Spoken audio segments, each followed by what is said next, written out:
My guest today is a native of Chicago, Illinois. When I think about the list of R&B singers from Chicago, he's definitely on that list of hot singers, but it's so plentiful. I wouldn't waste time to name all of them, but he's definitely on that list. He's been putting out music for a long time, and I'm loving his current project, Brown Liquor. So I had to give him the invite to come to the Hybrid Soul with Kelly Kinkaid. Welcome to the show, Slick J. Adams. How are you? How are you, Kelly? Nice to meet you. Good. Thank you for joining the show. And like I said, I heard your song Brown Liquor and I started doing a deeper dive because the Hybrid Soul is your destination for music and culture discovery. So we want to discover Slick J. Adams. Thank you so So, much. first of all, the name Slick J. Yeah. Adams. Where did we get the Slick from? Where did that come from? Oh, the slick came from a few places. One being that my uncle used to call me that as a kid. Okay. And so, everybody in the neighborhood would call me that, my family and close friends.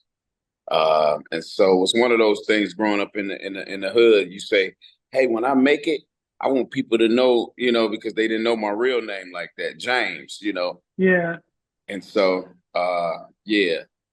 And what made me really want to stick with it was, I think I was probably about 12 or 11 or 10, whatever it was.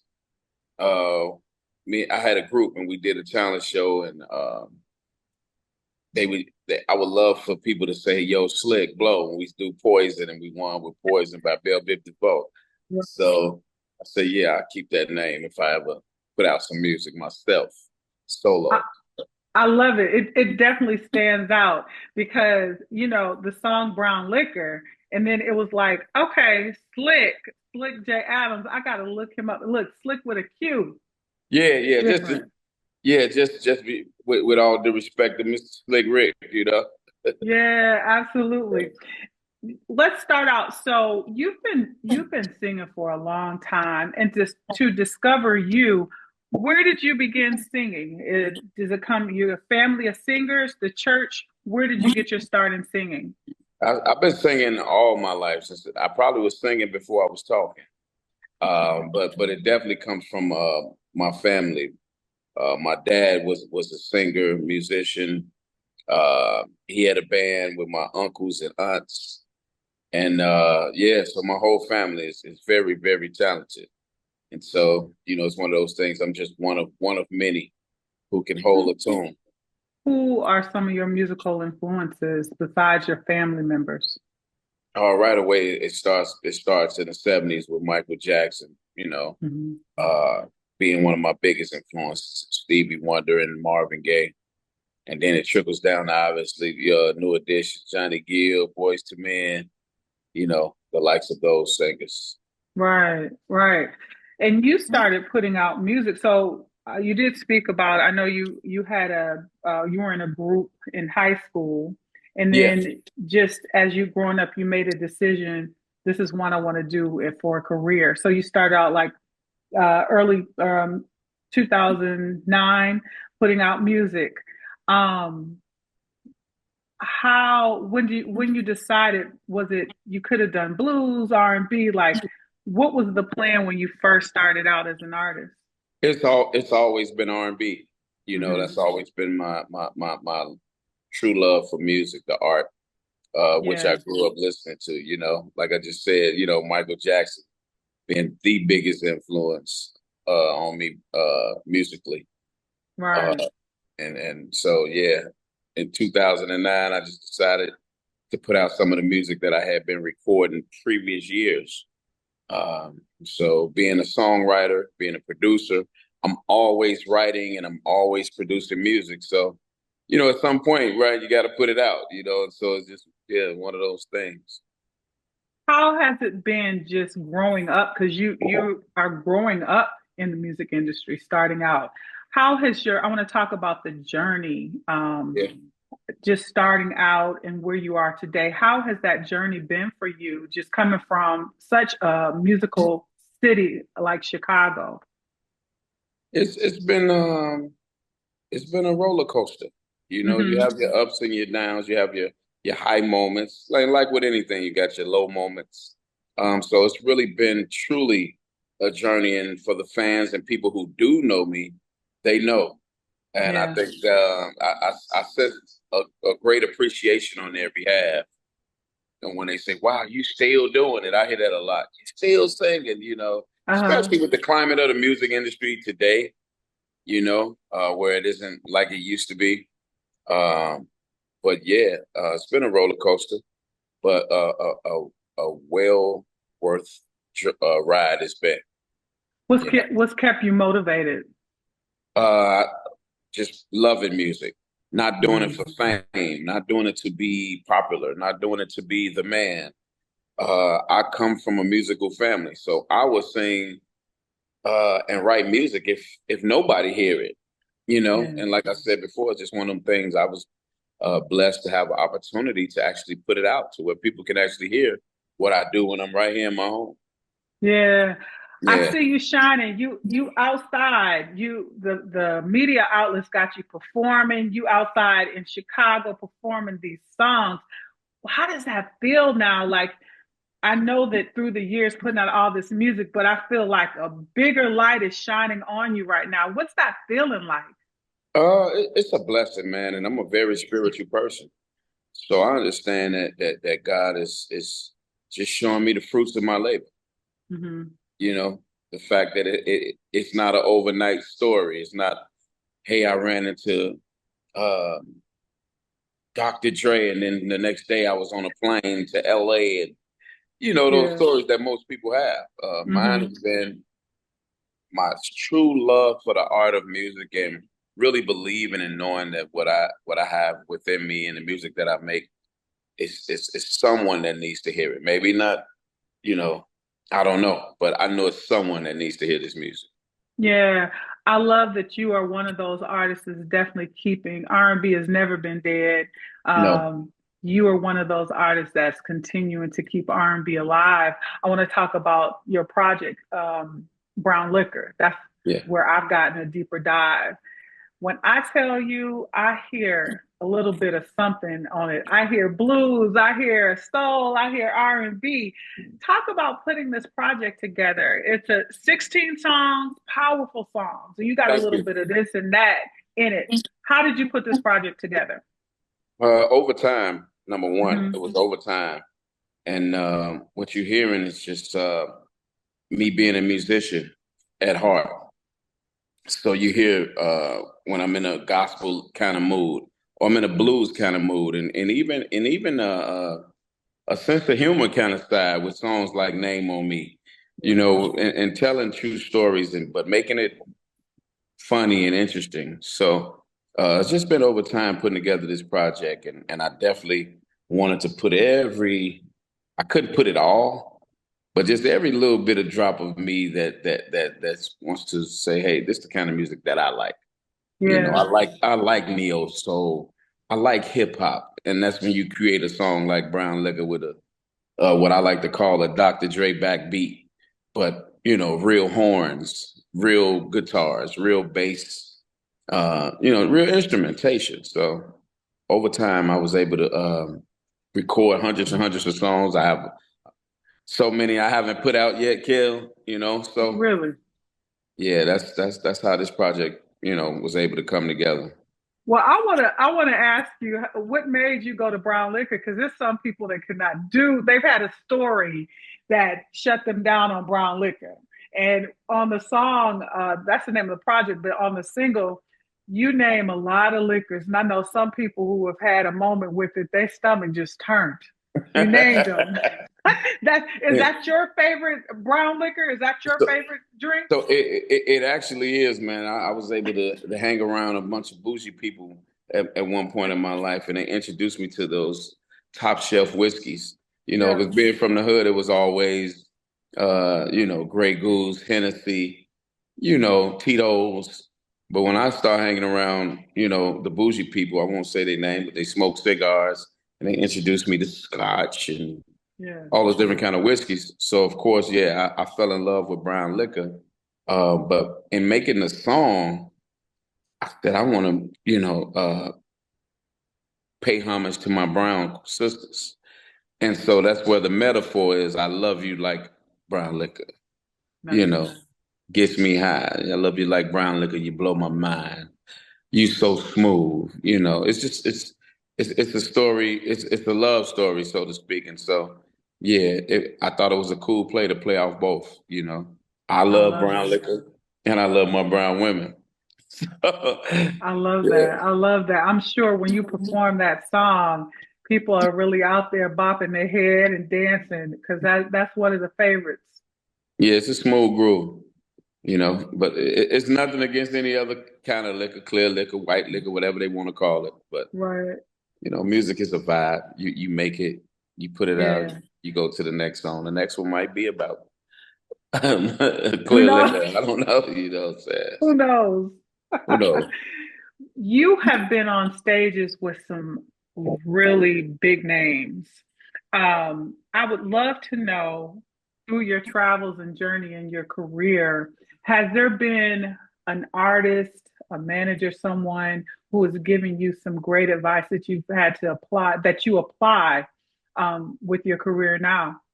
Well, no one necessarily I would say famous, but I've been blessed to come across a lot of great, real-hearted people who Hmm. have given me helpful advice over the years and still do.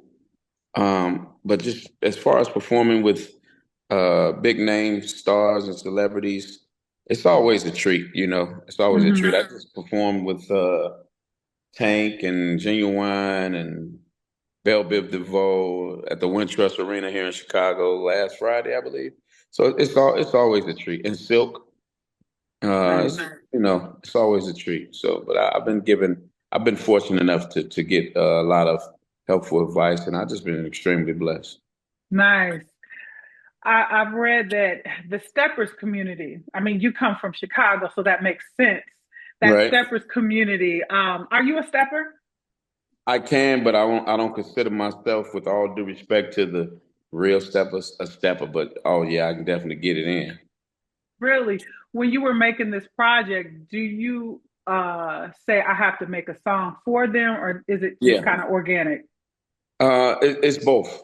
Hmm. But being from Chicago, one of the songs I released back in 2009 was a love song called "Your Body," Yes. and I just thought it was a sexy song, and before I knew it, people were stepping to it, and so that following started, you know, going with me, and so in making music, I said, you know what, I'm gonna always make a song to those followers who follow me for that particular style of music. Hmm. And so I love that. you get songs like Chill and things of that nature that may Come On Girl that makes you want to groove. Yet you can still just chill to it or just groove, you know what I'm saying? So Yeah, yeah. I want to talk about you have a lot of music out released, even just in this year. I really like the groove on. I think one of the songs that really hit me, and I would love to know just how you put this together. Another round. another round, yeah. A great friend of mine, Tony Russell, he's played with Usher. He's a bass player. He's the MD for Kendrick Lamar from Chicago. I let him hear Brown Liquor, and we was in the studio. Right after Brown Liquor went off, he plays bass, but he went to the piano and started playing those chords. And immediately the song, Another Round came because I said, after you get some Brown Liquor, hey, give me another round. And we just started vibing, and that's how this song came about. I love that. Do you have any favorites? Because I think artists always say, like, my whole project is my baby. Are there any favorites for you when you put this project together? It changed every day. That's why I wound up with 16 songs, you know. Uh, uh, Um, but Wetter is one of my favorite songs. okay. Um, I definitely love Chill. It's just a funky groove. Um, I also like Love while you're I thinking. love Love. I love Tell that me, song. tell me about Britt Edwards. How is she from Chicago? How did this duet? It's a beautiful duet. She's a great singer and songwriter from Chicago. She's an actress. She's traveling, doing a lot of on stage Broadway like plays, uh, like in a residency, especially in Chicago, called the Black Ensemble. And she comes from a musical background and a musical family, and so you know, I started writing and producing a song, and I said, "Oh, I need a female." And I called her. She heard it. She sent it back in probably no lie, maybe 30 minutes or less. And I said, okay, let's do it. Yeah. Oh, I love that. Shout out Britt That's a Ever. song. Yeah, I mean, I think the project is definitely a solid like vibe, groove, soulful project. Are there any and you said you have 100 songs. Yes. So So I, so we're gonna get more. It's more to come. yeah. I have albums already ready to go, different styles because that's just who I am. When I hear your voice, I hear this calmness of it. And I want to know just in your journey as an artist, where did that come from? Because being an artist and an independent artist, it's a big journey.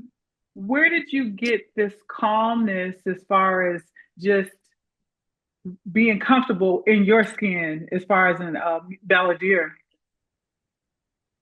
Man, years of wisdom, Hmm. years of performing and discovering who you really are. So I feel like now at this point in my life, I definitely, without a shadow of a doubt, discovered who I am and what Hmm. it is I need to do musically. And so, yeah, that's where it all comes from. I know exactly who Slick J. Adams is, what he stands for, what he's about, and what he wants the people to get from him. Hmm. You know, which is what you've got with this project and every other song. I wanna put out music. Well, and I do believe I have to inspire not just people but other artists. You know, make them say, "Hey, oh yeah, I could do that better than that." And I know that's happened. So Is there any advice that you would give an artist, maybe from Chicago or just an artist that wants to sing? Maybe some lessons that you learned that you could pass on for someone who wants to start their journey? yeah, I could write a book. We'd be here days on, days in, days out. If I can give advice, but right away, the first advice I would say is um, don't fall prey to what you think people want. Don't fall prey to what you think is cool. Don't fall prey to the trends. Make music that you feel confident in and know that everybody ain't gonna like it. And so when you know that, you know whoever likes it, that's who it's for. So you don't have to follow the trend. You don't have to say, hey, he did it like that. Maybe I should do it like that. And that's why I feel we've lost a lot of creativity. So I would challenge every artist to just do what's from their heart, you Yeah, know, stay true to the art. yeah. As an independent artist, what or as an artist, just period, what's the fun part of your job? Making people smile. Hmm. That what you're doing right now, that's the best part about it. When you can touch somebody without actually physically touching them, it's amazing. It's indescribable. It is a joy that money or nothing can buy. Yeah. When you know that, oh, I'm here to probably sleep at night. Someone's listening to something that I put together, and it's helping them get through a moment, or you know, whatever your favorite song might be for me. If it's another round, you with your significant other, and you just, man, that's the best part about it. What's the challenging part of being an artist? The business, Hmm. the music business. It is what it is. It's no corners to cut, It takes a lot of money. It takes a lot of loyalty. It takes a lot of luck. Mm-hmm. You know, it's that's the hardest part. Being able to get your music heard by the masses at the same time, which very few independent artists get to do. We got to go like, steps. Like I love, you heard it so far, but then you'll meet somebody. Well, I never heard it. Then they hear yeah. it. Now they like it. Then the next, and it's cool. But yeah, that's probably the hardest part. I love seeing your recordings where you're doing your radio interviews because I see when it goes, you just turn on Yeah, and going through the different questions and stuff. I'm curious, Grimed Out Entertainment, is that your company? that's my company, my Okay. own company. And, So and the you, reason I called it grind out because I've been grinding so long, not just in music, yeah. just in life. I'm like, I'm grimed out. It's time now. What have you learned as a businessman, just in your journey from starting out with your body, till now to the songs that you have out? Because you have the song "Chill." Yeah. That's not "Chill" is the recent single. What's a valuable gem that you've learned on this journey? Business wise, is just be on top of that. Mhm. Be as much as in the know as you can. So, for those who are out there watching, right now, I don't have a manager or a team or a label. I've had to do everything myself. And in being that, it makes me on top of the business. Whereas before, when I was younger, I had other people represent me. And not that they were bad or bad people, but I didn't know a lot of things that was going on. And so, you know, that's the biggest thing that I've learned. Stay on top of your business. You know, um, yeah, stay on top of it, Period. in and out. Yeah.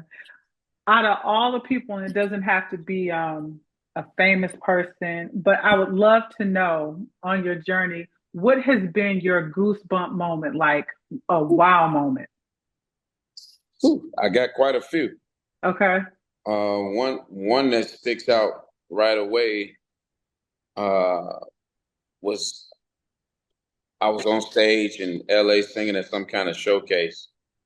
And I don't know if I won't curse, but I heard somebody come in my ear while I'm performing. Say, you a bad mother. Uh, And I look back and I see this old guy, but I can't make it out. So I'm still singing and I'm looking because I'm kind of frustrated. Like, why would he just do that when I'm singing? And by the time I get done and it dawns on me, I said, this is James Ingram. And I'm like, wow, this is James Ingram. Just he couldn't hold himself. I smelled the little alcohol on, wherever he came from. But that's one. And um, singing back, I got a chance to go to a Temptation concert. Uh, and Otis Williams wanted to hear me sing, and he heard me sing, and not only did he hear me sing, they stood up, started singing with me because I was singing wow. some Temptation songs. And Otis Williams said, "Hey, keep my number, stay in touch with me, man. You one of the baddest I've ever heard." Bobby Brown, I was able to sing with him after a show years ago that I did in South Carolina, and I sung a New Edition song, and he said, you know. So I got quite a few, and then there was a moment with I was in a cigar shop, and I started. Somebody said, "Hey man, hey Rob, you ever heard of Slick?" And Rob said, "No, I never heard of him." He said, "Well, sing." I started singing "Change Gonna Come." Before I know it, R. Kelly's tapping me, saying, "No, I want to sing with you. You Wow. sound," and the video went viral, and afterwards, he gave me a lot of good advice. I love So that. I got I quite a love few. that. I've been blessed in that aspect. Yeah. I how is it you come from a family of musicians to bring your son into on stage? Like, what's that feeling? And he plays piano. I was like, dang, that's beautiful. And It's perform with your son. it's a proud moment because I know my dad will be proud because it's about legacy. Hmm. And so in that moment and seeing my 10-year-old not afraid of the moment because we didn't rehearse that, lets me know, yeah, it will continue. Wow. The legacy will continue. And does he sing as well? He's a little shy right now, but he's finding himself, so I know he's gonna be all right. I love that. I want to leave with this, my last question to you. Being from Chicago, what does it mean for you as a musician and your legacy as you're continuing to grow and build? Because I know it's more to come. I receive that. Bless you. Just being from Chicago is just great to see the support of those who really truly show love because I won't just say it's only Chicago, but it's definitely a tough city when it comes to, I can compare it to when I was a kid and I used to watch the Apollo. And you knew if you went to New York and you didn't do good on that stage, they was gonna let you know about it. So it feels great to be in this city and receive love. It Yes. really lets me know, okay, oh yeah, you got this. You know what I'm saying? So it's a blessing. Wow. I said that was my last question, but I want to give you the opportunity to let us know what's in store. More music, more music, Hmm. more music, more music. Um, Different placements in TV shows and movies and things of that nature is happening right now as we speak. And so I'm just looking forward to continue to put out content and put out what I like to call empty the computer. Just get this music off this hard drive. So hopefully people can enjoy it, whether they're getting married, whether they're chilling, whether they barbecuing, whether they just want to woosah, whether they yoga, whether they partying.